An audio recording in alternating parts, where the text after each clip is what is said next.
Fort Washington the last couple of years, you know, out in that area. So you got to see these guys like Gooden and all those guys starting to emerge, right? Did you get to see? Oh him? yeah. I got there in '82. You know, right. Straw came in '83, was Rookie of the Year. Dwight came in '84, Rookie of the Year, and then also '85 he was Cy Young. You know, I always say Dwight and I were 28-8 that year. You know, in '85, he was 24-4, and I was 4-4. That was a magical year, man, because the Cardinal game. Oh, that series. That was. Oh, man, 84 we win 90-some games. 85 we win 90-some games. We had the wild card then. We'd be in the playoffs. I know. It was a deal where we just ran into two really hot teams. I thought the Cubs actually was going to win the whole thing in '84, and then in '85, I think the Cardinals went and they won it. I think they beat the Kansas City Royals in '85. Now, I don't want to. I know. And then '86 they released me and win the World Series. But you are part of one of the most memorable Met games of all time. Now, it's a bad memory for you, Tom Gordon, if I say Rick Camp. Yeah, you know, Rick died a couple of years ago, which was unfortunate. But, you know, it's not a bad memory for me, believe it or not, because I threw 6 or 7 innings that night. Yeah, and I give up 4 hits, but 2 of them were solo shots with 2 outs and 2 strikes on the hitter. I just remember Danny Heap's reaction out in left field when that thing cleared the fence. Fell to his knees and went to it. Yeah, I remember that too. And Ronnie had to come in and get in relief, right? The Darling, And then he comes in and he doesn't really do so well either. The bases are loaded.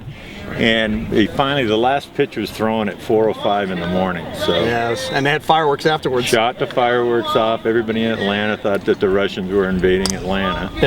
And I remember going on the bus back to the hotel that night, or that morning, and the sun was coming up. That's incredible. So, it was. I think it'll be the latest game ever played in Major League history because they changed the rule to no inning can start after 1 o'clock now. So it will be a historic game, but again, I give up a 0-2 home run with 2 outs to the opposing pitcher at it was the 0-2 at 3:22. It was incredible. Yeah, it was. Yeah, it was something else. So. Everybody talks about how crazy '86 was. Was that '85 team just as nuts too? Yeah. It got worse, but I got out of there. I went with the Phils for a while, and then. But that was a pretty rowdy group we had, But they partied hard, but they also played hard, and didn't want to play against them. And then with getting Gary in '85 was kind of the nail that put everything together. So I was pretty disappointed. Let's put it this way, to leave last day of spring training '86. Because I knew that this team was something special, They had good young pitching with Darling and Fernandez and Gooden and all that. And I remember Keith coming over in '83 and being upset that he didn't want to be there. He did not want to be there. Then he saw what we had in spring training and he changed his whole mood, I heard a story once. Kingman went over to him in '83 and said, "Thanks, man, for coming, because you're my ticket out of here." Because nobody wanted any part of that team in '83. But Davey was a big part of turning it around, right? Davey Johnson. Well, Davey brought all these guys up.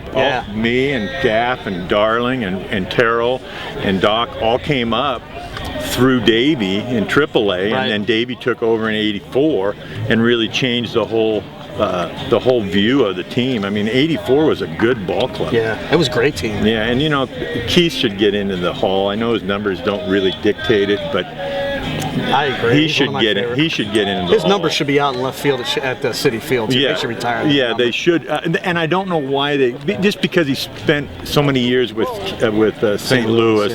So I doubt if he will get retired there. But his numbers, he was the best first baseman for a long stretch, and maybe the best ever. Yeah, defensively maybe the best ever. I mean, you had to take a peek over and see where he was in case there was a ball hit at second base. He might field it, and you might have to cover first. Yeah. That was the kind of guy, and he'd always help the young pitchers too. I remember I was pitching against the Cardinals, which I just couldn't get out, and he knew them pretty well, and Oberfeld just kept fouling stuff off.